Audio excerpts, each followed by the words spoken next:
भारत माता की, भारत माता की, वंदे वंदे।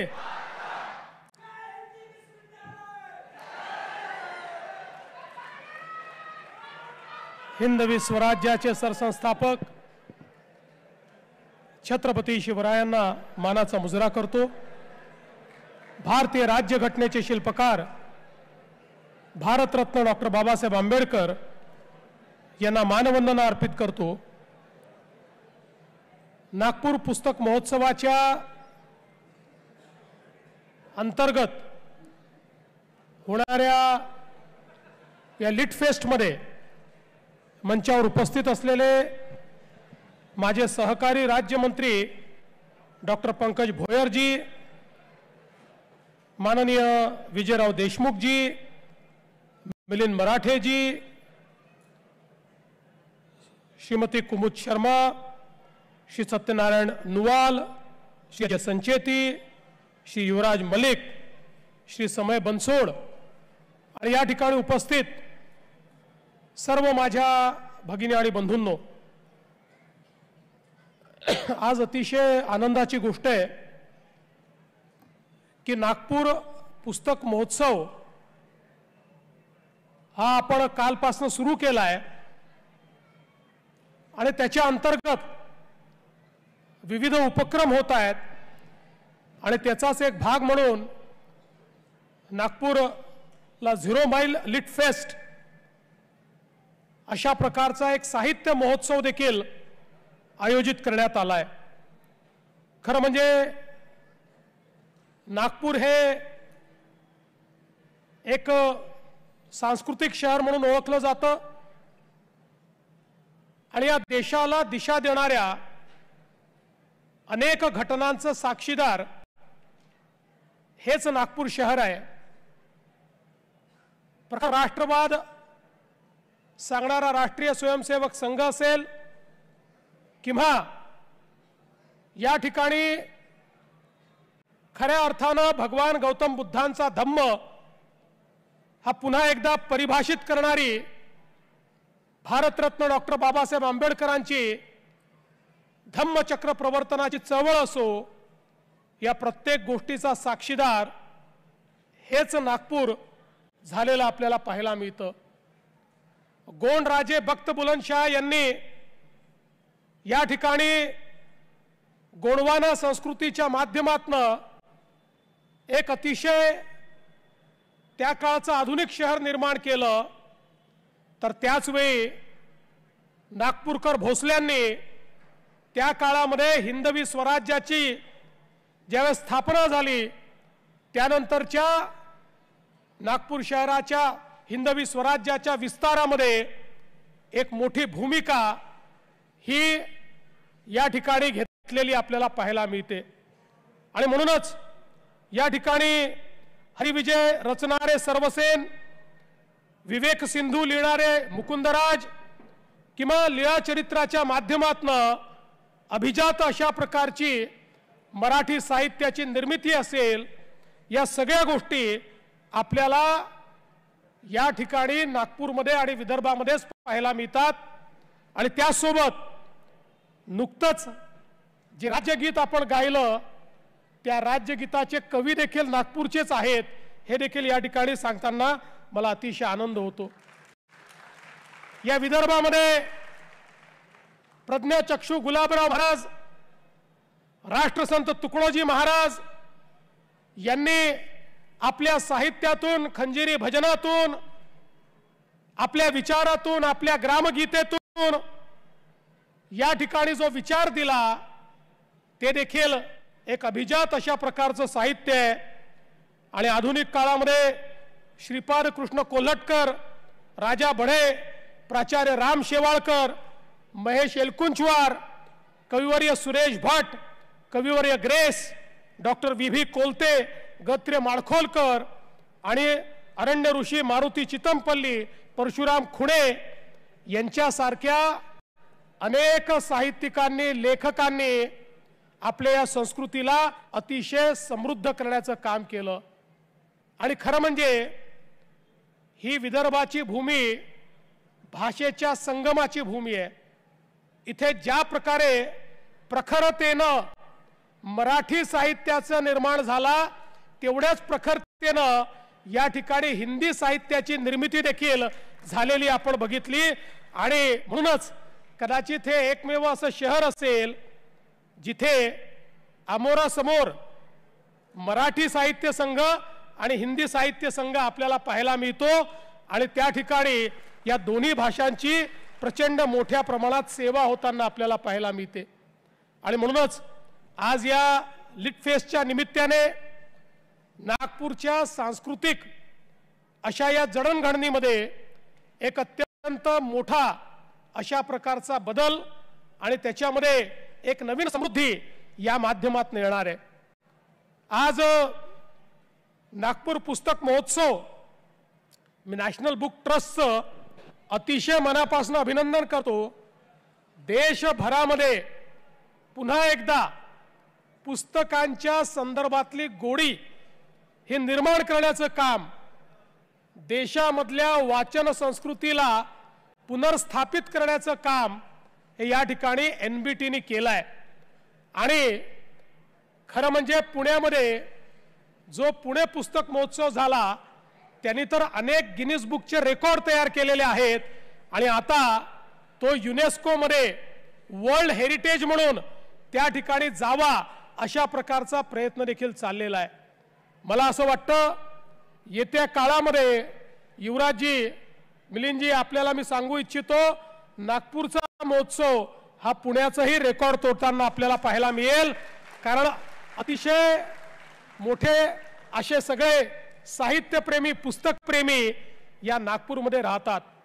250 वर्षापूर्वी नागपूरच्या गोंड राजांनी त्यांच्या वाड्यामध्ये सार्वजनिक ग्रंथालय सुरू केलं होतं आणि एक मोठी वाचन चळवळ ही त्या काळामध्ये खऱ्या अर्थानं सुरू झाली होती। आज आपण पाहतोय की ज्या प्रकारे पुस्तकांच्या माध्यमातून आपल्यापर्यंत ज्ञानाचा झरा पोचतो तो झरा अत्यंत महत्त्वाचा आहे।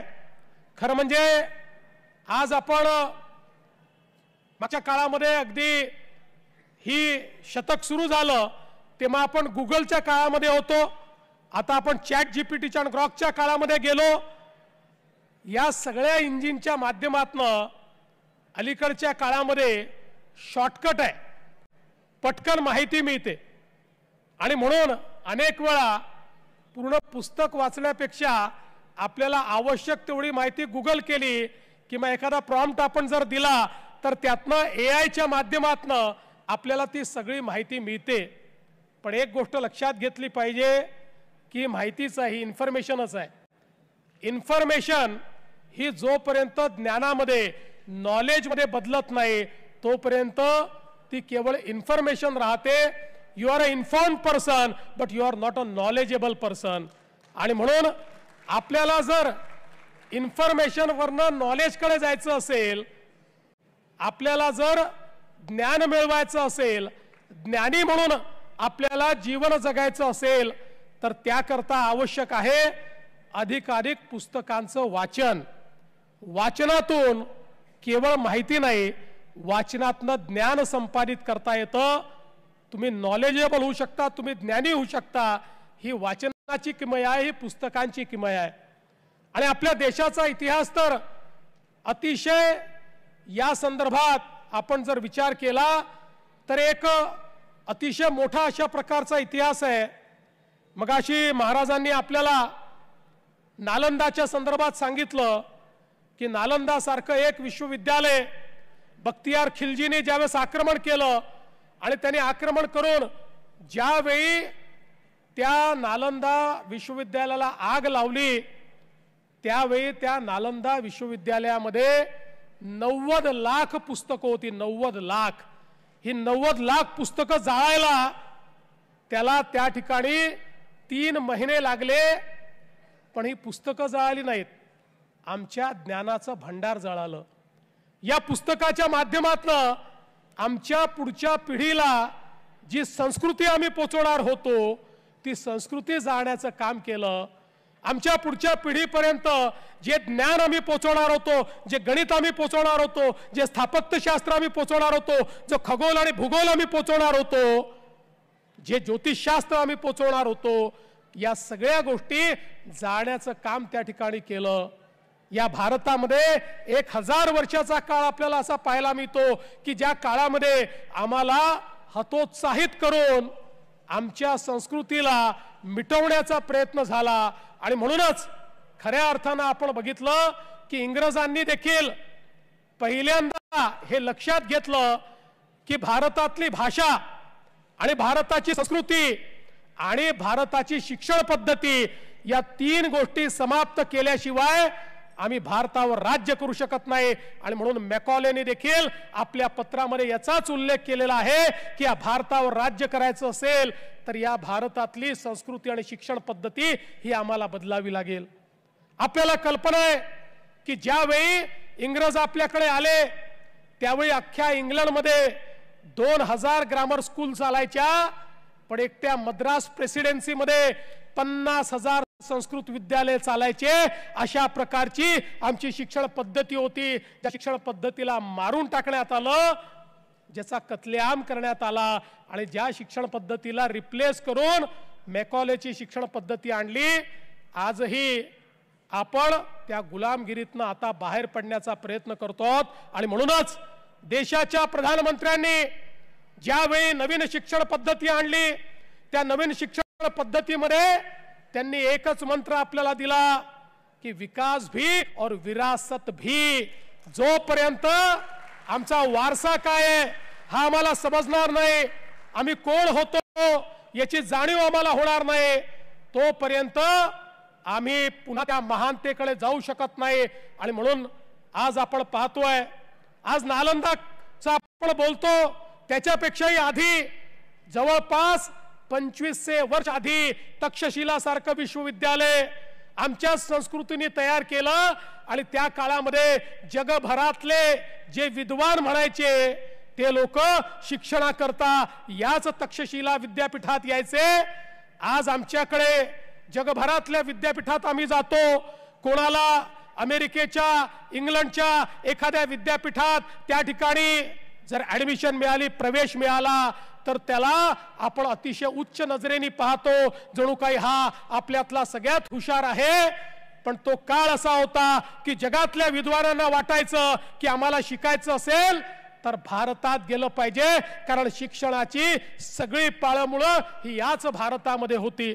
आणि म्हणूनच जी सिंधू घाटीची संस्कृती आपण सांगतो, ज्या संस्कृतीने या ठिकाणी हजारो वर्षापूर्वी पूर्ण विकसित शहरं तयार केली होती, ज्या संस्कृतीने हजारो वर्षापूर्वी नगर रचना काय असते हे जगाला सांगितलेलं होतं, तीच संस्कृती आपली संस्कृती आहे. पण जोपर्यंत आम्ही हे समजून घेणार नाही, आपली विरासत आणि आधुनिकता याचा मिलाप जोपर्यंत आपण करणार नाही, तोपर्यंत पुन्हा एकदा ते विश्वगुरूचं स्थान जे आपल्याला मिळवायचं आहे ते आपण मिळवू शकणार नाही. आणि म्हणून हे जर मिळवायचं असेल तर त्याच्याकडे जाणारा रस्ता हा पुस्तकांच्या माध्यमातून आहे, तो ज्ञानाच्या माध्यमातून आहे. आणि तेच ज्ञान संपादित करण्याकरता पुन्हा एकदा वाचनाची संस्कृती ही आमच्या तरुण पिढीमध्ये त्या ठिकाणी टाकण्याचं काम, ती तरुण पिढीपर्यंत पोहोचवण्याचं काम हे आपल्याला सर्वांना करायचं आहे. मला आनंद आहे, आज आम्ही पाहतो प्रत्येक ठिकाणी ज्यावेळी अशा प्रकारचा पुस्तक महोत्सव होतो त्यावेळी मला पाहायला मिळतं मोठ्या प्रमाणात युवा पिढी या पुस्तक महोत्सवामध्ये त्या ठिकाणी सामील झालेली आम्हाला पाहायला मिळते. या पुस्तक महोत्सवाचं खरं या ठिकाणचं यश हे यामध्ये किती प्रकाशक आले हे नाही आहे, यामध्ये किती पुस्तक आली हे देखील नाही आहे, आमच्या युवा पिढीचे किती प्रतिनिधी या पुस्तक महोत्सवात येतात याच्यावर याचं यश अवलंबून आहे. आणि मला आनंद आहे की आमची युवा पिढी देखील पुन्हा एकदा पुस्तकं जवळ करते आहे, पुन्हा एकदा ज्ञानाचा झरा जो आमच्यापर्यंत पोहोचलाय तो खऱ्या अर्थानं पुन्हा एकदा मिळवण्याचा प्रयत्न करते आहे. कारण आपण सगळे जाणतो की मनुष्यामध्ये आणि जनावरांमध्ये खरा अंतर काय आहे. अंतर हे आहे, संवेदना जनावरालाही आहे, संवेदना मनुष्यालाही आहे. पण मनुष्याला एक आशीर्वाद आहे, आपली संवेदना अभिव्यक्त करण्याचा आशीर्वाद. तो आपली संवेदना मांडू शकतो. ती मांडण्याकरता त्याच्याकडे माध्यम आहे, त्याच्याकडे भाषा आहे, त्याच्याकडे साहित्य आहे, त्याच्याकडे पुस्तकं आहेत, त्याच्याकडे वेगवेगळ्या माध्यमातनं आपली संवेदना ठेवण्याचं एक माध्यम त्याच्याजवळ आहे. आणि म्हणूनच आपल्याकडे ही माध्यमं आहेत, ही अभिव्यक्ती आहे. म्हणूनच आपण सुसंस्कृत आहोत. ज्या ठिकाणी अभिव्यक्ती संपते तिथे संस्कृती संपते, आणि जिथे संस्कृती संपते तिथे मनुष्यता आणि दानवता, मनुष्यता आणि जनावर यातला फरक पूर्णपणे संपतो. आणि म्हणून मनुष्याला मनुष्य ठेवणारं अशा प्रकारचं हे सांस्कृतिक कार्य, अशा प्रकारचा सांस्कृतिक ठेवा या पुस्तकांच्या माध्यमातून आपल्याला मिळतो. आणि तो प्राप्त करून घेण्याकरता आपण सगळे लोक या ठिकाणी आलो. आणि मला विश्वास आहे या लिट फेस्टच्या माध्यमातून वेगवेगळे विषय आपल्यापर्यंत येतील आणि त्यातनं एक प्रगल्भता आपल्याला निर्माण होईल, आपल्या जाणीवा विस्तारित होतील, आणि त्यातनं एक नवीन अशा प्रकारचं व्यक्तिमत्व घेऊन आपण या ठिकाणून जाऊ, हा विश्वास मी व्यक्त करतो. पुन्हा एकदा आमच्या या नॅशनल बुक ट्रस्टचं अतिशय मनापासून अभिनंदन करतो. या नागपूर पुस्तक महोत्सवाला मनापासून शुभेच्छा देतो आणि माझं बोलणं संपवतो. जय हिंद, जय महाराष्ट्र.